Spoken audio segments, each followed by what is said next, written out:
सभी बच्चों और अभिभावकों को मेरा नमस्कार। प्यारे बच्चों, आज हम पढ़ने जा रहे हैं इस चैप्टर का भाग 4। इस भाग को शुरू करने से पहले हमने जो पिछले 3 भागों में पढ़ा है उसको पर एक जल्दी से नज़र दौड़ा लेते हैं। तो प्यारे बच्चों, पाठ का नाम है गुरु और चेला। अभी तक हमने इस पाठ में पढ़ा है, एक गुरु और एक चेला था, दोनों एक दिन घूमने जा रहे थे। चलते चलते दोनों एक सुंदर नगर में पहुंच गए। वहां पर उन्हें एक ग्वालिन मिली जिसने उनको बताया कि यहाँ का राजा बहुत मूर्ख है, यहाँ पर सब कुछ 1 टके में मिलता है। गुरु को ग्वालिन की बात सुनकर शंका हुई कि ऐसे नगर में रहना उचित नहीं जहाँ का राजा मूर्ख हो। ऐसी जगह पर कभी भी कुछ भी हो सकता है, इसलिए गुरु ने वहाँ से लौट जाना उचित समझा। चेले ने गुरु की बात नहीं मानी, वह उसी नगरी में रह गया।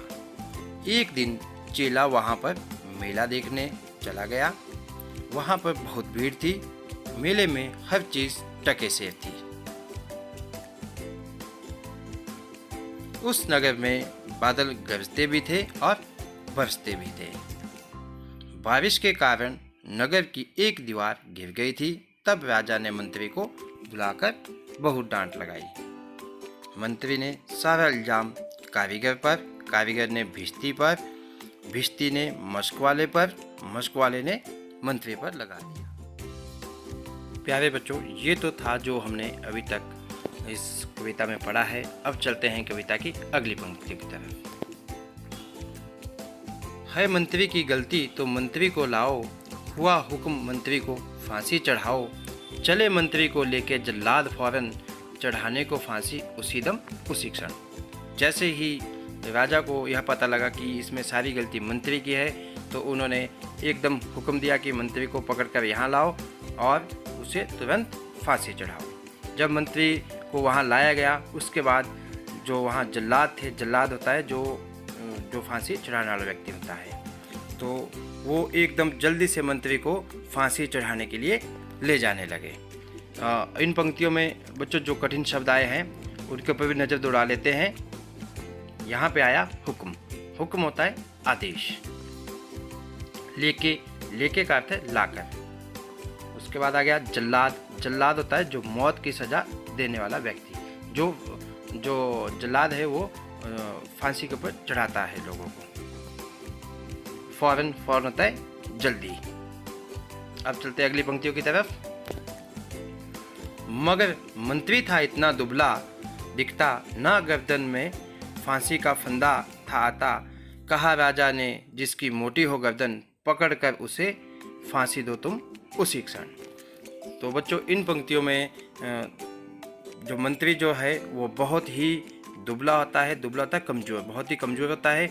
जब उसकी गर्दन में फांसी का फंदा डाला तो वह उसकी गर्दन के लिए फिट नहीं था, वो बहुत ही ढीला था। तो राजा ने जब यह देखा तो उन्होंने एकदम दूसरा आदेश दिया कि जिस भी व्यक्ति की जो गर्दन मोटी गर्दन है उस व्यक्ति को पकड़ कर लाओ और उसको तुरंत फांसी चढ़ाओ। अब इसमें चलते कठिन शब्दों की तरफ। इन पंक्तियों में कठिन शब्द आए दुबला। दुबला होता है कमजोर। क्षण, क्षण का अर्थ है इसी समय। अब चलते हैं आगे की पंक्ति की तरफ। चले संतरी ढूंढने मोटी गर्दन, मिला चेला खाता था हलवा दनादन। कहा संतरी ने चले आप फौरन, महाराज ने भेजा न्योता इसी क्षण। तो जैसे ही राजा का हुक्म संतरी सिपाहियों को मिला तो उन्होंने मोटी गर्दन वाले व्यक्ति को ढूंढने का काम शुरू कर दिया। जब वो अपने राज्य में घूम रहे थे तो उन्हें जो चेला जो है जल्दी जल्दी हलवा खाता हुआ दिखा। तो चेला इसमें बहुत मोटा हो चुका था। तो सिपाहियों ने चेले के पास जाके कहा कि आपको जो महाराज ने न्योता दिया है और आपको तुरंत इसी समय महल चलना होगा। इन पंक्तियों में कठिन शब्द जो आए वो है दनादन। दनादन का अर्थ होता है जल्दी जल्दी। न्योता, न्योता होता है निमंत्रण। चलते हैं आगे की पंक्तियों की तरफ। बहुत मन में खुश हो चला आज चेला, कहा आज न्योता छकूंगा अकेला, मगर आके पहुंचा तो देखा झमेला, वहां तो जुड़ा था अजब एक मेला। सिपाहियों की बात सुनकर चेला जो है बहुत खुश हो गया कि आज तो राजा का निमंत्रण मिला है और वहाँ जाकर तो बहुत सारा भोजन जो है मैं खाऊंगा। छकूंगा मतलब खाऊंगा। और मगर जैसे ही वो राजमहल पहुंचा तो वहाँ पे उसने देखा कि वहाँ तो कुछ और ही लफड़ा झमेला जो है चला हुआ है और वहाँ पर कोई अजीब सा जो है लोग इकट्ठे हुए हैं। पता नहीं क्या बात है, क्यों इकट्ठे हुए हैं। तो वो उसको ये बातें उसको महल जाकर पता चली। इन पंक्तियों में जो कठिन शब्द आए हैं उनको देखते हैं। छकूंगा, छकूंगा का अर्थ है खाऊंगा। झमेला, झमेला का अर्थ है समस्या। आके, आके का मतलब है आकर। तो प्यारे बच्चों, हम इस कविता को भी यहीं तक पढ़ेंगे। आज जो हमने पंक्तियां पढ़ी, अब हम उनके शब्दार्थ की ओर चलते हैं। पंक्तियां आ गई। है मंत्री की गलती तो मंत्री को लाओ, हुआ हुक्म मंत्री को फांसी चढ़ाओ, चले मंत्री को लेके जल्लाद फौरन, चढ़ाने को फांसी उसी दम उसी क्षण, मगर मंत्री था इतना दुबला दिखता, ना गर्दन में फांसी का फंदा था आता, कहा राजा ने जिसकी मोटी हो गर्दन, पकड़ कर उसे फांसी दो तुम इसी क्षण। अब चलते हैं इसके प्रसंग की ओर। प्रस्तुत पंक्तियां हमारी पाठ्य पुस्तक रिमझिम भाग 5 में संकलित कविता गुरु और चेला से ली गई है। इसके रचयिता श्री सोहनलाल द्विवेदी है। इन पंक्तियों में राजा मंत्री को फांसी पर चढ़ाने का आदेश देता है। अब आ गया इस पंक्तियों की व्याख्या, जिसको हम सरलार्थ भी बोलते हैं। राजा कहता है कि अगर यह मंत्री की गलती है तो मंत्री को बुलाकर उसे फांसी चढ़ा दो। राजा का आदेश सुनकर जल्लाद तुरंत मंत्री को फांसी देने के लिए चल पड़ा, मगर मंत्री देखने में बहुत कमजोर था। उसकी गर्दन में फांसी का फंदा नहीं आया। तब राजा ने आदेश दिया कि जिसकी भी गर्दन मोटी हो उसे तुरंत पकड़कर फांसी पर चढ़ा दो। अब चलते हैं अगली पंक्तियों की ओर।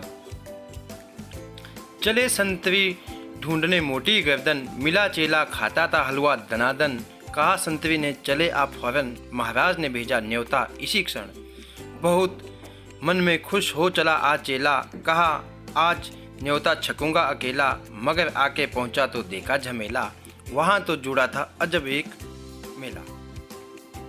चलते हैं इन पंक्तियों के प्रसंग की ओर। प्रसंग। प्रस्तुत पंक्तियां हमारी पाठ्य पुस्तक रिमझिम भाग 5 में संकलित कविता गुरु और चेला से ली गई है। इसके रचयिता श्री सोहनलाल द्विवेदी हैं। इन पंक्तियों में सिपाहियों ने मोटी गर्दन वाले चेले को फांसी चढ़ाने के लिए ढूंढा है।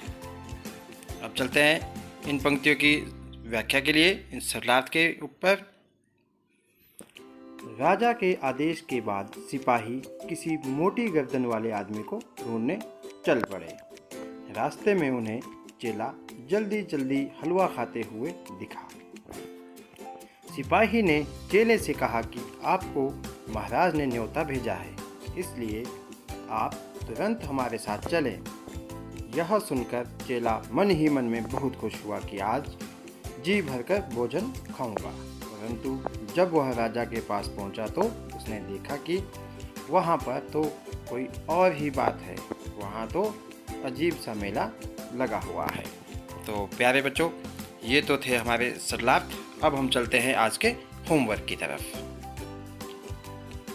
होमवर्क आ गया आपको। प्रश्न 1, निम्नलिखित पंक्तियों की सप्रसंग व्याख्या करो। तो आपके सामने ये कुछ पंक्तियां हैं, इनकी आपने सरलार्थ लिखना है।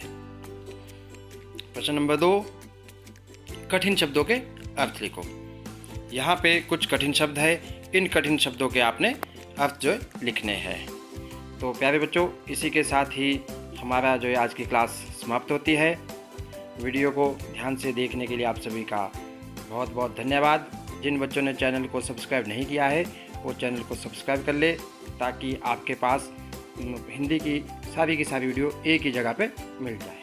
धन्यवाद।